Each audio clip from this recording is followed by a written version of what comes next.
একটু কল্পনা করা যাক, মানে ধরুন কোনো একজন মানুষ সারা জীবন হাড় ভাঙা খাটুনি খেটে অবসরে গেছেন।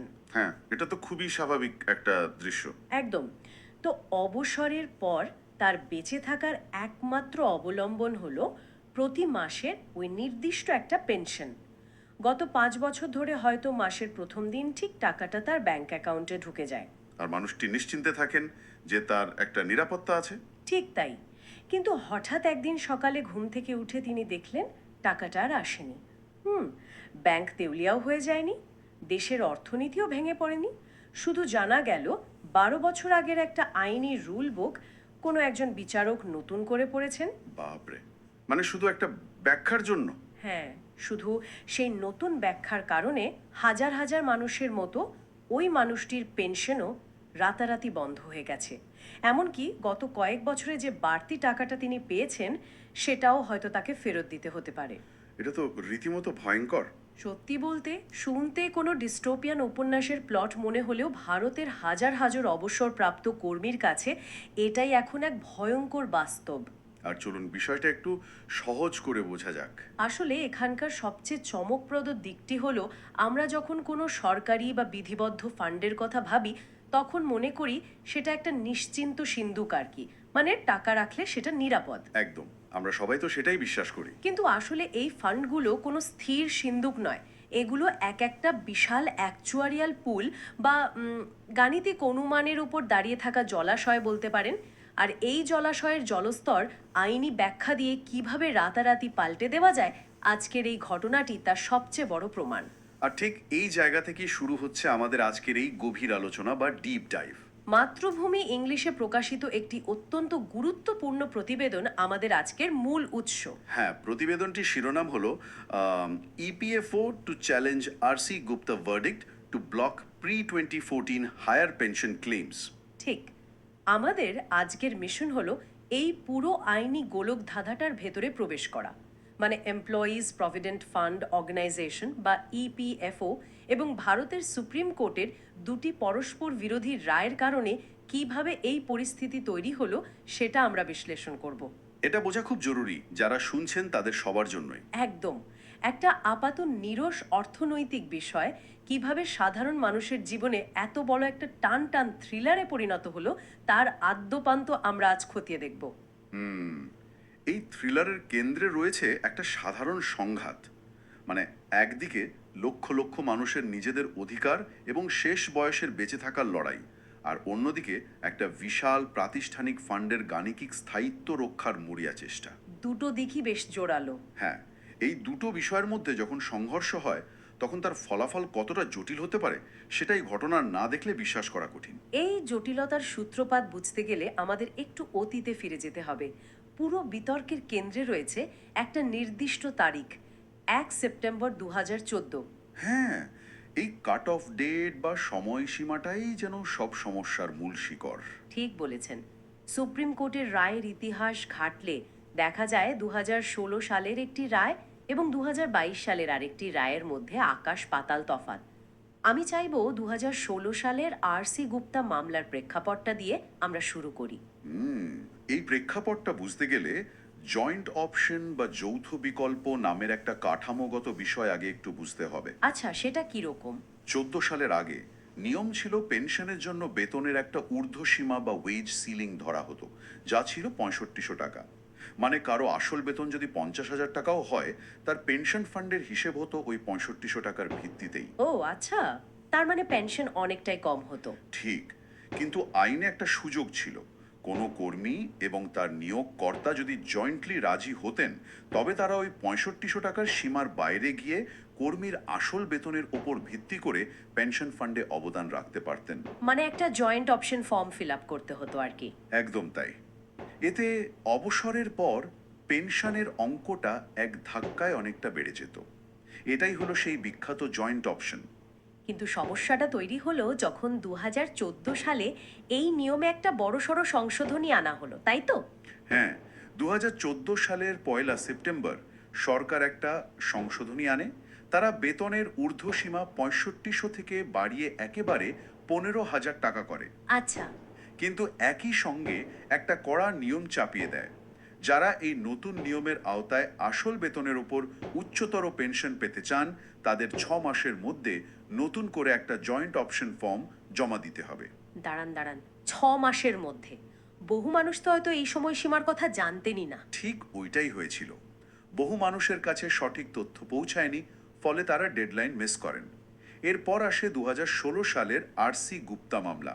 সুপ্রিম কোর্ট তখন সাধারণ মানুষের পক্ষে দাঁড়িয়ে একটা যুগান্তকারী রায় দেয়। সুপ্রিম কোর্ট কি বলেছিল তখন? আদালত বলে এই ডেডলাইন বা সময়সীমাটা এত কঠোর হওয়া উচিত নয়। তথ্যের অভাবে যদি কেউ ফর্ম জমা দিতে না পারেন তবে তাকে তার ন্যায্য পাওনা থেকে বঞ্চিত করা যাবে না। তার মানে 2016 সালের রায়টা ছিল অত্যন্ত কর্মী বান্ধব। এই রায়ের ফলে তো নিশ্চয়ই হাজার হাজার মানুষ স্বস্তির নিঃশ্বাস ফেলেছিলেন। হ্যাঁ, অনেকেই সুযোগ পেয়েছিলেন নিজেদের আসল বেতনের ভিত্তিতে উচ্চতর পেনশনের জন্য আবেদন করার, এবং অনেকেই সেই বর্ধিত পেনশন পেতেও শুরু করেছিলেন। ধরুন আপনি কর্মক্ষেত্রে একটি প্রমোশন আর বেতন বৃদ্ধি পেলেন। কয়েক বছর সেই বর্ধিত বেতনে জীবন কাটানোর পর হঠাৎ একদিন কোম্পানি এসে বলল, দুঃখিত, নতুন ম্যানেজার পুরনো রুল বুকটা অন্যভাবে পড়েছেন, তাই আপনার ওই বাড়তি টাকাটা আর দেওয়া যাবে না। একদম ঠিক উপমা দিয়েছেন। এই স্বস্তিটাই ছিল ক্ষণস্থায়ী, আর এই জায়গাতেই গল্পের সবচেয়ে বড় মোড়টা আসে। 2022 সালের রায়টার কথা বলছেন তো? হ্যাঁ, 2022 সালে সুনীল কুমার মামলায় সুপ্রিম কোর্ট তার নিজের 2016 সালের অবস্থান থেকে একেবারে 180 ডিগ্রি ঘুরে যায়। বাপরে, একই আদালত দুটো সম্পূর্ণ আলাদা রায় দিল। ঠিক তাই, 2022-এর রায়ে সর্বোচ্চ আদালত স্পষ্ট জানিয়ে দেয় যে 1 সেপ্টেম্বর 2014-র আগে যারা এই জয়েন্ট অপশন বা যৌথ বিকল্প বেছে না নিয়েই অবসর গ্রহণ করেছেন তারা কোনোভাবেই উচ্চতর পেনশন পাওয়ার যোগ্য নন। মানে আদালত এবার আর নমনীয়তা দেখায়নি। না, এবার একদম রুল বুকের আক্ষরিক ব্যাখ্যার উপর জোর দিয়েছে আদালত।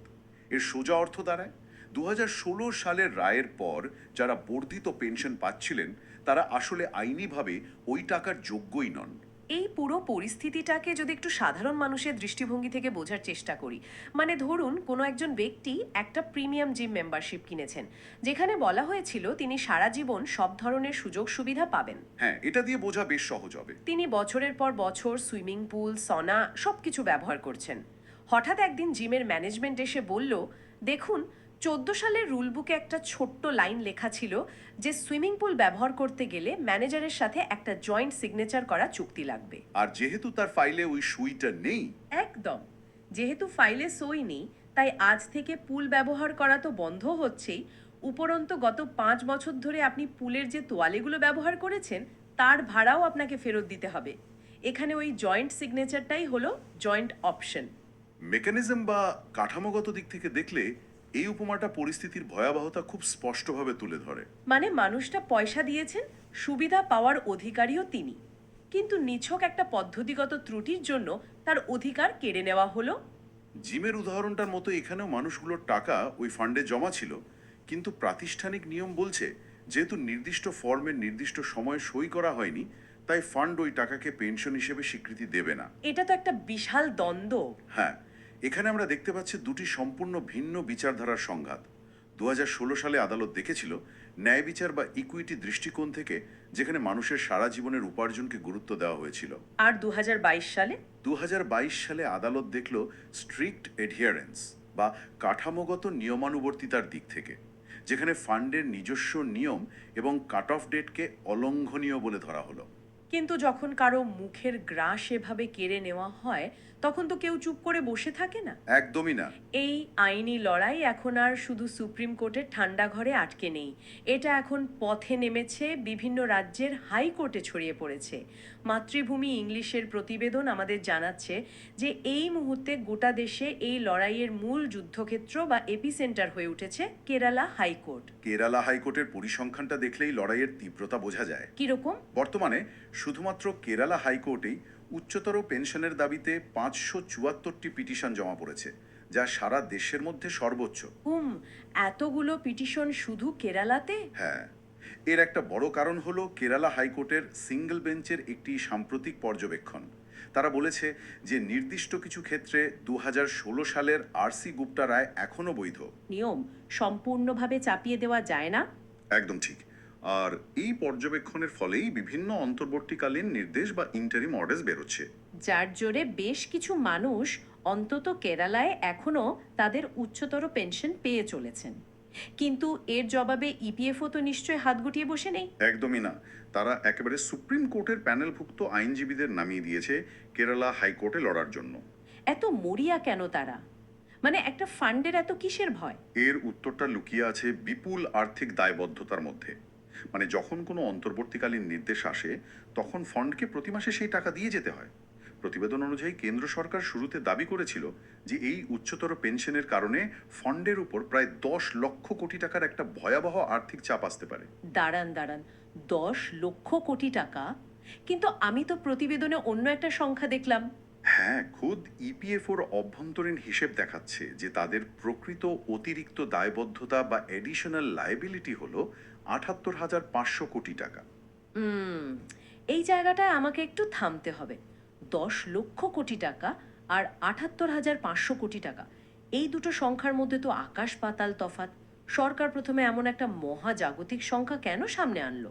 সেটাই তো একটা বড় প্রশ্ন। তাহলে কি পুরো বিষয়টা শুধু ফান্ড বাঁচানোর চেষ্টা? ব্যক্তি মানুষের সারা জীবনের আইনি অধিকার, তাদের ঘাম ঝরানো অবদানের চেয়ে কি এই 78,500 কোটি টাকার দায়বদ্ধতা এড়ানোই প্রতিষ্ঠানের কাছে বেশি প্রাধান্য পাচ্ছে? এটা তো সরাসরি মানুষের সাথে প্রতারণা। যদি আমরা বৃহত্তর চিত্রের দিকে তাকাই, মানে সাধারণ মানুষের দিক থেকে দেখলে এটাকে প্রতারণা মনে হওয়াই স্বাভাবিক। কিন্তু আমাদের এই 78,500 কোটি টাকার অঙ্কটা ফান্ডের অ্যাকচুয়ারিয়াল বা গাণিতিক দিক থেকেও বুঝতে হবে। গাণিতিক দিক বলতে? প্রভিডেন্ট ফান্ড কোনো সাধারণ ব্যাংক অ্যাকাউন্ট নয়। এটা বর্তমান এবং ভবিষ্যৎ সমস্ত প্রজন্মের কর্মীদের টাকায় তৈরি একটা পুল। কোনো ফান্ডের হিসেব নিকেশে যদি হঠাৎ করে 78,500 কোটি টাকার একটা অপ্রত্যাশিত দায়বদ্ধতা এসে পড়ে, যার জন্য আগে থেকে কোনো আর্থিক সংস্থান রাখা হয়নি, তখন সেই ফান্ডের কাঠামো ভেঙে পড়তে পারে। একদম। নীতি নির্ধারকদের যুক্তি হলো, যদি আজ এই কয়েক হাজার মানুষকে বিশাল অঙ্কের পেনশন দিতে গিয়ে ফান্ডের ভান্ডার শূন্য হয়ে যায়, তবে আগামী 20 বছর পর যারা অবসর নেবেন তারা তো কিছুই পাবেন না। আচ্ছা, মানে এটা শুধু টাকা বাঁচানোর লড়াই নয়, এটা পুরো সিস্টেমটাকে দেউলিয়া হওয়ার হাত থেকে বাঁচানোর লড়াই। হ্যাঁ, ফান্ডের স্থায়িত্বর বিষয়টা তাদের কাছে সবচেয়ে গুরুত্বপূর্ণ। ফান্ডের স্থায়িত্বের বিষয়টা আমি বুঝতে পারছি, কিন্তু যদি ফান্ড বাঁচাতেই হয়, তার জন্য কি মানুষের মুখের গ্রাস কেড়ে নেওয়াই একমাত্র পথ? প্রতিবেদনটা খুব স্পষ্ট করে দেখাচ্ছে যে যখন ইপিএফও দেখলো তারা সরাসরি টাকা দেওয়া বন্ধ করতে পারছে না, বা আদালতের নির্দেশে টাকা দিতে বাধ্য হচ্ছে, ঠিক তখন তারা একটা গাণিতিক গোলাধাবা তৈরি করলো। আর এখানেই চলে আসে সেই প্রোরাটা বা আনুপাতিক হিসেবের পদ্ধতির কথা। এই পদ্ধতিটা আসলে কিভাবে কাজ করে, যার জন্য মানুষের পেনশনের অঙ্কটা এতটা কমে যাচ্ছে? প্রোরাটা পদ্ধতির মেকানিজমটা খুবই সূক্ষ্ম আর কি, এবং একই সাথে বিতর্কিত। আগে পেনশনের হিসাব হতো একজন কর্মীর অবসরের ঠিক আগের 12 মাস বা 60 মাসের গড় বেতনের উপর ভিত্তি করে। তো চাকরি জীবনের শেষে এসে মানুষের বেতন সবচেয়ে বেশি থাকে, তাই গড় বেতনের পরিমাণও বেশি হতো। তাই না? আর তার ফলে পেনশনের অঙ্কটাও বেশ বড় দাঁড়াতো। কিন্তু ইপিএফও আদালতে দাবি করলো যে 1 সেপ্টেম্বর 2014 আগের সময়টার জন্য পেনশনের হিসাব আলাদা হবে এবং তার পরের সময়টার জন্য আলাদা হবে। আচ্ছা, তারপর? তারপর পুরো চাকরি জীবনের একটা আনুপাতিক বা প্রোরাটা হিসাব কষা হবে। এর ফলে যেটা হয়, চাকরি জীবনের শুরুর দিকের ওই কম বেতনের সময়টাও এই হিসেবে ঢুকে পড়ে। ও বাপরে! তার মানে গাণিতিকভাবে এই প্রোরাটা পদ্ধতি গড় বেতনের পরিমাণকে এক ধাক্কায় অনেকটা নিচে নামিয়ে দেয়। হ্যাঁ, একদম। ফলে কোনো কর্মী যদি আইনি লড়াই জিতেও যান, মাস শেষে তার হাতে আসা পেনশনের অঙ্কটা তার প্রত্যাশার চেয়ে বহুগুণ কম হয়। তার মানে আপনি আদালতে জিতে প্রমাণ করলেন যে আপনার জিমের পুল ব্যবহার করার অধিকার আছে, কিন্তু জিম আপনাকে বলল, ঠিক আছে, আপনি পুল ব্যবহার করতে পারেন, তবে সাঁতার কাটার জন্য শুধু 1 বালতি জল পাবেন। মানে উপমাটা শুনলে হাসি পায় ঠিকই, কিন্তু এটা একটা নির্মম রসিকতা সাধারণ কর্মীর সাথে। সত্যি। আর সবচেয়ে আশ্চর্যের বিষয় হলো, কেন্দ্র সরকার নাকি প্রথমে এই প্রো রাটা পদ্ধতির বিপক্ষে ছিল, কিন্তু পরে তারা ইউ টার্ন নিয়ে এই বিতর্কিত পদ্ধতির পক্ষেই আদালতে সওয়াল করা শুরু করে। হ্যাঁ, কেন্দ্র সরকারের এই অবস্থান পরিবর্তনের কারণও ওই ফান্ডের আর্থিক স্থায়িত্বের যুক্তি। তবে শুধু এই গাণিতিক প্যাঁচই নয়, এই আইনি লড়াইয়ের আরেকটা বড় প্রতিবন্ধক হলো অব্যাহতি প্রাপ্ত ট্রাস্ট বা এক্সাম্পটেড ট্রাস্টসের নিয়মাবলী। হ্যাঁ, প্রতিবেদনে এই এক্সেম্পটেড ট্রাস্টের কথা খুব গুরুত্ব দিয়ে বলা হয়েছে। বলা হচ্ছে যে পেনশন ফান্ডে জমানো অতিরিক্ত টাকা স্থানান্তরের বিষয়টা কেবল তখনই অনুমোদিত হবে যদি নির্দিষ্ট ট্রাস্টের নিজস্ব নিয়মে তার সংস্থান থাকে। এটাও কিন্তু অবসরপ্রাপ্তদের সামনে একটা বড় দেওয়াল হয়ে দাঁড়িয়েছে আর কি। এই বিষয়টা একটু খুলে বলবেন, সাধারণ কর্মীরা এর ফলে কিভাবে ক্ষতিগ্রস্ত হচ্ছেন? ভারতের অনেক বড় বড় কোম্পানি বা সংস্থা ইপিএফওর কাছে সরাসরি নিজেদের কর্মীদের প্রভিডেন্ট ফান্ডের টাকা জমা রাখে না। তারা নিজেদের কোম্পানির ভেতরেই একটা ট্রাস্ট তৈরি করে, যাকে বলা হয় এক্সেম্পটেড ট্রাস্ট। আচ্ছা। তো কর্মীর জমানো টাকা এই ট্রাস্টের কাছেই থাকে।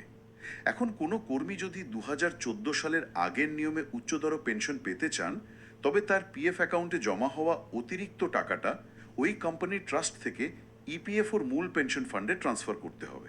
এতে বাধা কোথায়? টাকা তো কর্মীরই। বাধাটা হলো ইপিএফও এখন বলছে, যদি 15-20 বছর আগে তৈরি হওয়া ওই কোম্পানির ট্রাস্ট ডিডে বা রুল বুকে এই ধরনের ফান্ড ট্রান্সফারের কথা স্পষ্টভাবে না লেখা থাকে, তবে তারা ওই টাকা গ্রহণ করবে না। কি সর্বনাশ! আর টাকা গ্রহণ না করলে ওই কর্মী উচ্চতর পেনশনও পাবেন না। একদম। তাই এটা তো রীতিমতো প্রহসন। মানে সাধারণ কর্মীরা যারা প্রতিদিন নিয়ম করে অফিসে গেছেন, প্রভিডেন্ট ফান্ডে টাকা জমিয়েছেন, তাদের কি এই ক্ষমতা ছিল যে তারা কোম্পানির ট্রাস্টির খতিয়ে দেখবেন? না, সাধারণ কর্মীর পক্ষে সেটা জানা প্রায় অসম্ভব। তাহলে 15 বছর আগে কোনো ট্রাস্টের রুল বুকে কি লেখা ছিল না ছিল, তার দায়ভার আজ অবসরের পর একজন 70 ঊর্ধ্ব বৃদ্ধের ঘাড়ে চাপিয়ে দেওয়া হচ্ছে কেন? এটা তো সম্পূর্ণভাবে কাঠামোগত ব্যর্থতা। প্রাতিষ্ঠানিক কাঠামোর এটাই সবচেয়ে রূঢ় দিক। আইন বা প্রতিষ্ঠান যখন কোনো সিদ্ধান্ত নেয়, তখন তারা ব্যক্তিগত আবেগ বা মানুষের অসহায়তার কথা ভাবে না। তারা শুধু রুল বুক দেখে। হ্যাঁ, তারা দেখে রুল বুকের আক্ষরিক অর্থ আর ব্যালেন্স শিটের অঙ্ক। এক্সেম্পটেড ট্রাস্টের ক্ষেত্রে ইপিএফওর যুক্তি হলো আইনি এখতিয়ারের বাইরে গিয়ে তারা অন্য কোনো ট্রাস্টের টাকা গ্রহণ করতে পারে না, কারণ ভবিষ্যতে সেটা নিয়ে আবার কোনো আইনি জটিলতা তৈরি হতে পারে। কিন্তু দিন শেষে এর ফলে ওই মানুষগুলোই ফাঁদে পড়ছেন, হ্যাঁ। যারা সম্পূর্ণ বিশ্বাস নিয়ে নিজেদের জীবনের সঞ্চয় ওই ফান্ডগুলোতে রেখেছিলেন। হ্যাঁ। মানে যারা হয়তো নিজেদের চাকরি জীবনে এই প্রোরাটা বা ট্রাস্ট রুলসের মতো শব্দগুলো শোনেননি। ঠিক। আমরা আজকের এই আলোচনা থেকে অনেকগুলো স্তরের জটিলতা দেখলাম। হ্যাঁ, যদি পুরো চিত্রটাকে একটু উপর থেকে দেখি, সবকিছু শুরু ওই 2014 সালের 1 সেপ্টেম্বরের বিতর্কিত কাট অফ ডেট থেকে। একদম। তারপর 2016 সালে সুপ্রিম কোর্টের আরসি গুপ্তা রায় মানুষকে একটা আইনি নমনীয়তার আশা দেখিয়েছিল। বহু মানুষ সেই আশায় বুক বেঁধেছিলেন। কিন্তু মাত্র 6 বছরের মাথায় 2022 সালের সুনীল কুমার রায় সেই আশার প্রদীপ নিভে যায়, যখন আদালত কাঠামোগত নিয়মের পক্ষে কঠোর অবস্থান নেয়। আর এরপর শুরু হয় কেরালা হাইকোর্ট সহ দেশের বিভিন্ন আদালতে 574টিরও বেশি পিটিশন নিয়ে এক দীর্ঘস্থায়ী যুদ্ধ। একদিকে ফান্ডের 87,500 কোটি টাকার দায়বদ্ধতা এড়ানোর চেষ্টা, আর অন্যদিকে প্রোরাটা মেথড এবং এক্সেম্পটেড ট্রাস্টের মতো আইনি ও গাণিতিক জালে আটকে পড়া লক্ষ লক্ষ সাধারণ মানুষ। আর এই পুরো ঘটনা প্রবাহ আমাদের একটা খুব স্পষ্ট বার্তা দেয়। আমরা সাধারণত মনে করি সরকারি বা বিধিবদ্ধ ফান্ডের নিয়মাবলী পাথরে খোদাই করা থাকে। কিন্তু বাস্তবে এগুলো অত্যন্ত গতিশীল এবং পরিবর্তনশীল আর কি। একটা ছোট্ট আইনি সংশোধনী বা আদালতের একটা নতুন ব্যাখ্যা কিভাবে লক্ষ লক্ষ মানুষের সারা জীবনের অর্থনৈতিক পরিকল্পনাকে মুহূর্তে ধূলিসাৎ করে দিতে পারে, এই ঘটনাটা তার একটা ঐতিহাসিক উদাহরণ হয়ে থাকবে। একদম ঠিক। আর এই কারণে আজকের এই আলোচনাটা শুধু ওই অবসরপ্রাপ্ত কর্মীদের জন্য নয়, যারা শুনছেন তাদের প্রত্যেকের জন্য সমান প্রাসঙ্গিক। হ্যাঁ, এটা সবার জানা উচিত। আমরা যে বয়সেরই হই না কেন, আমরা সবাই আমাদের কর্মজীবনের শেষে এই ধরনের রাষ্ট্রীয় বা প্রতিষ্ঠানিক ফান্ডের উপর একটা অন্ধ বিশ্বাস রাখি। আমরা ভাবি ওই টাকাটা তো একদম গ্যারান্টিড। সবাই সেটাই ভাবে। কিন্তু আজকের এই ডিপ ডাইভ আমাদের চোখে আঙুল দিয়ে দেখিয়ে দিল যে সেই আর্থিক নিরাপত্তার ভিত্তিটা আসলে কতটা নড়বড়ে। আজ যারা আদালতে চক্কর কাটছেন, কাল সেই জায়গায় যে কেউ থাকতে পারেন। এই আলোচনা শেষে একটা অত্যন্ত জরুরি এবং কিছুটা অস্বস্তিকর প্রশ্ন আমাদের নিজেদের করা উচিত। কি রকম প্রশ্ন? যেহেতু আমরা দেখলাম যে দেশের সর্বোচ্চ আদালত এবং বৃহৎ প্রতিষ্ঠানগুলো মাত্র 6 বছরের ব্যবধানে একটা মৌলিক আর্থিক অধিকারের ব্যাখ্যা সম্পূর্ণ বদলে দিতে পারে, কখনো তারা নমনীয় তো কখনো চরম কঠোর। হ্যাঁ, তো তাহলে কি আমাদের ভবিষ্যৎ সুরক্ষার জন্য এই ধরনের বিধিবদ্ধ বা স্ট্যাচুইটারি ফান্ডের উপর পুরোপুরি নির্ভরশীল থাকাটা আর যুক্তিসঙ্গত? এটা তো খুব বড় একটা প্রশ্ন। আমাদের কি উচিত নয় এই নির্ভরতা কিছুটা কমিয়ে সম্পূর্ণ স্বাধীন ব্যক্তিগত সঞ্চয় বা বিনিয়োগের দিকে আরও অনেক বেশি নজর দেওয়া, এমন কোনো সঞ্চয় যার নিয়ন্ত্রণ শুধুই একজন ব্যক্তির নিজের হাতে থাকবে এবং কোনো প্রতিষ্ঠানের পুরনো রুল বুকের নতুন ব্যাখ্যা যার রাতারাতি কেড়ে নিতে পারবে না। বাপরে, কি অসামান্য একটা চিন্তার খোরাক! সত্যি যে প্রাতিষ্ঠানিক নিশ্চয়তার আশায় আমরা নিজেদের সারা জীবনের উপার্জনের একটা বড় অংশ চোখ বন্ধ করে জমা রাখি, সেই নিশ্চয়তার ভিত্তিটাই যদি আইনি ব্যাখ্যার উপর নির্ভরশীল হয়, তবে নিজেদের ভবিষ্যতের দায়িত্ব হয়তো আরও অনেক বেশি সচেতনভাবে নিজেদেরই নিতে হবে। একদম, নিজেদের নিরাপত্তা নিজেদেরই নিশ্চিত করতে হবে। এই অত্যন্ত গুরুত্বপূর্ণ এবং কিছুটা উস্কানিমূলক ভাবনাটি রেখেই আমরা আমাদের আজকের এই গভীর আলোচনা বা ডিপ ডাইভ এখানেই শেষ করছি।